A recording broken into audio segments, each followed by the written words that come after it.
I am not even kidding. This may be the most difficult shot I've ever tried to capture.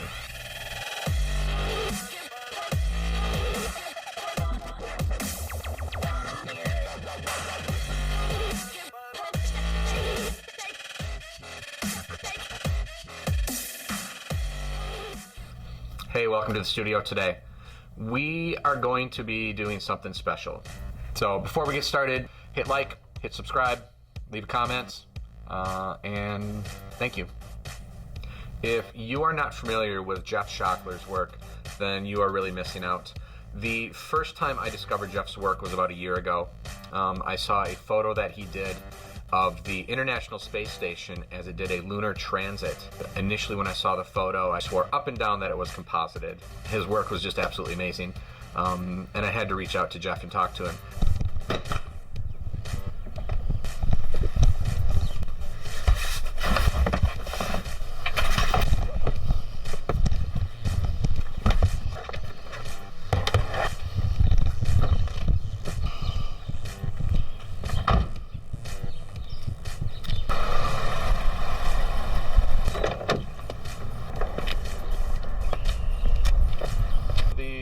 The International Space Station center line, where the center of the transit, where we go through the center of the sun, is going right over the top of the Marcus Cinema building here. And literally, this yellow line on the ground is kind of where the center line is. We're going to set up the instruments right there.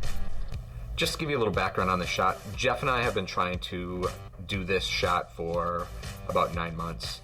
When you are trying to do a shot with the International Space Station doing a solar transit, there are a lot of things that you need to take into account.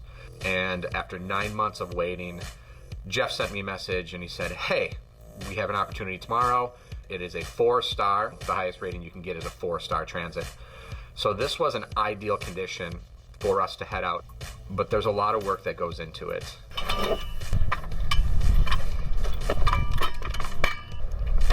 You don't pack light, do you? No.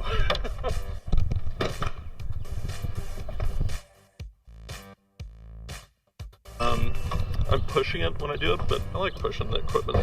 Why is that? I'm going to try. Well, it's really a wide field telescope, the main telescope, the 130 millimeter.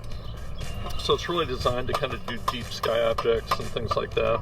So the focal length is only 910 millimeters.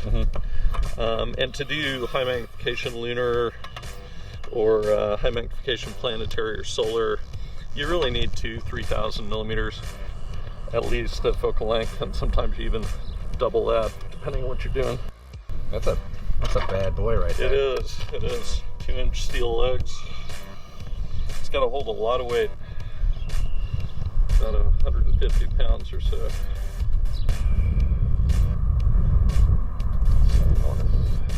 This has to be as oriented north as I can make it without being able to do what's called a star alignment, since we're here during the day, in order to have the tracking be as effective as possible.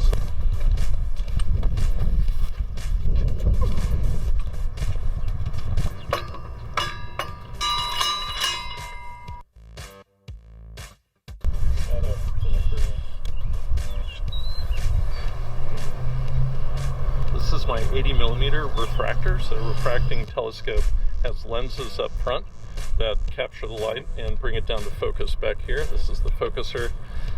This is a doublet refractor, which means it has 2 lenses up front.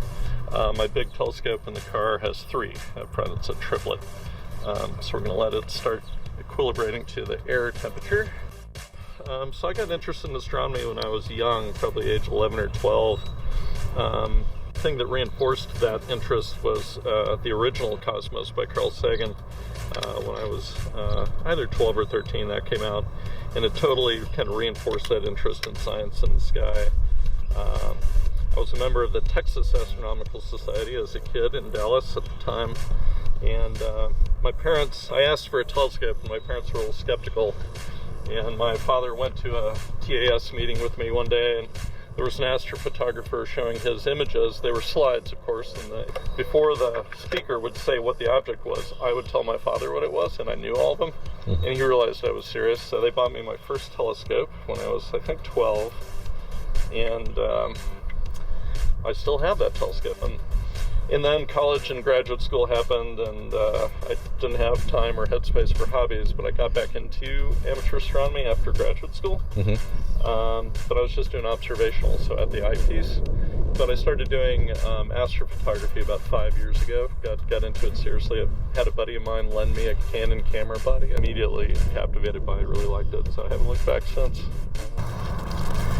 Unfortunately, as far as I know, we have no sunspots today. We're in solar minimum.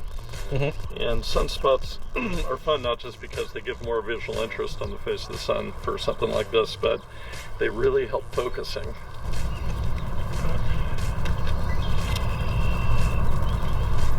Tell me a story. So this wasn't the initial spot where we were going to set up, is it? No, I don't think so. The original spot was actually over in the Target parking lot, about, I don't know, 300, 400 yards that away. But the center line of transits move because the International Space Station occasionally has to adjust its orbit, generally up and down. Sometimes it has to dodge space debris. They had a Progress vehicle launch from Russia yesterday, and it just docked. They can do orbital adjustments for those kinds of things. So any orbital adjustment up or down is going to move that center line. So that center line shifts a lot, but it's been very stable within about a 500-yard band around where we're standing right now. And so I'm pretty confident if they didn't have to do a major adjustment a moment ago, like because of orbital debris, that we're in good shape. So how quickly can they shift?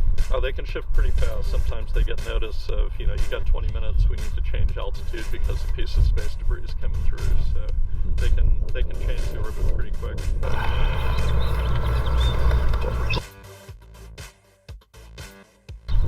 All right, so that is good. So we're in good shape. Do you want to try and get yours set up? Sure, let's do it. Let's do it.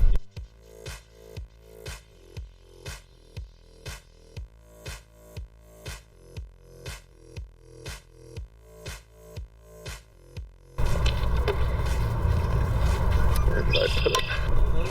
Oh, there he is. We found it. Got it? Excellent. Yep. Yeah, and tighten everything up however you need. And you may only need to move it in one axis to kind of keep it roughly tracked. So calsky.com is the online resource you want to use when you're trying to do these transits. So the center line has moved. Remember I said that's the edge of the theater? That's target. It's moved back to in between the two of them, but we're still within 100 meters of the center line, so we're still getting nice centered. Okay. So we are good there. Now what I'm going to do is go, so that the space station's shadow is going to be going this direction. So what I'm going to do is go upstream and look for a time point. So 11:49:09.8. That's actually moved up. So we're all set up, and now there's nothing to do but wait. Nothing to do but wait.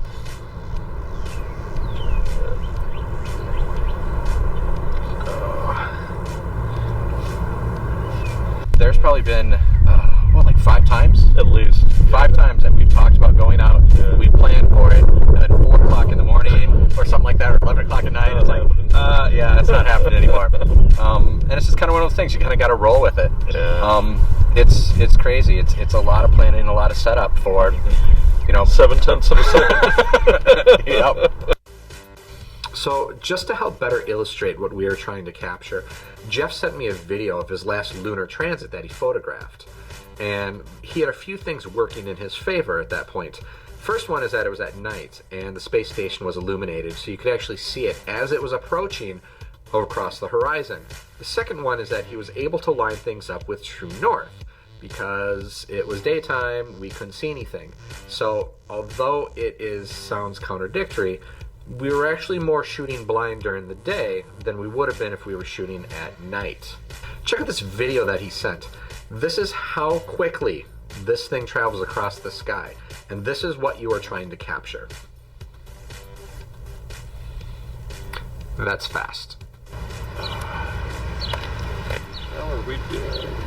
Oh, 11:42. It's almost time. 7 minutes, right? 7 minutes. You have it down to, what was it, 1/200th of a second? I think so. All right, 11:45, 12. See, and you got a lot more patience.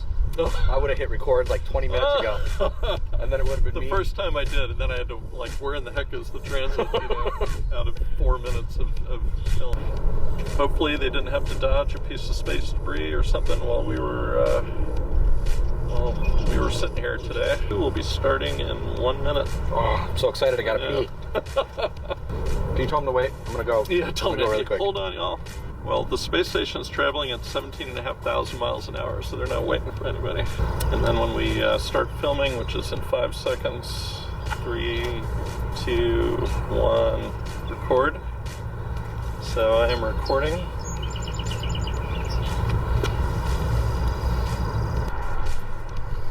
Coming up on 10 seconds and a little bit. All right, it's going to shoot through.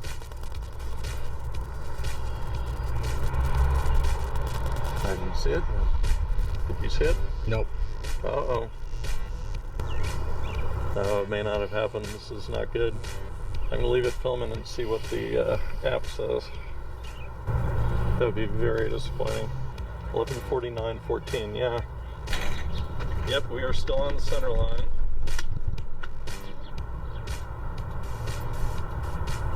The one thing that may have happened is that they had to do a pretty significant adjustment, like raise the altitude a mile or two. That would have totally screwed us.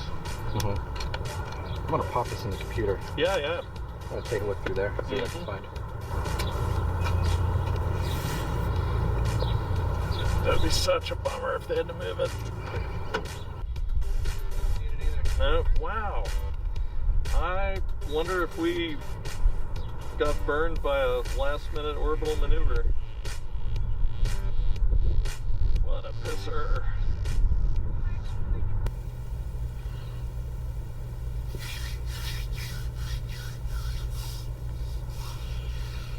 Walking away from today, I don't feel like it was a complete loss. Jeff is an amazing photographer, and it was not a bad way to spend the morning talking about his process, sharing stories. The difficult part about today is not knowing what happened. Jeff had checked, I believe, 3 different sources that said that we were in the right spot or within like 50 yards of being in the right spot. So everything appeared to have lined up perfect. We didn't see it. If they ended up doing a burn and adjusted their altitude right before they crossed over our area, we wouldn't know because they tend to not update old information. So we have to walk away from this not really being able to tweak any things. You can't take the information that you get and adjust it so that you can do better next time.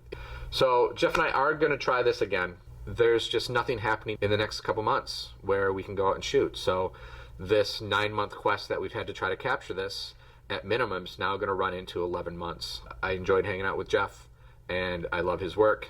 If you have not seen it, I recommend you checking it out. Most of his work is on Facebook. We will try it again in the future, and hopefully next time I do a video on this, I will have a success story and something for you to share other than me holding my head in my hands. Thanks again for checking in. Be sure to hit that like button, give it a thumbs up, hit subscribe. Thank you.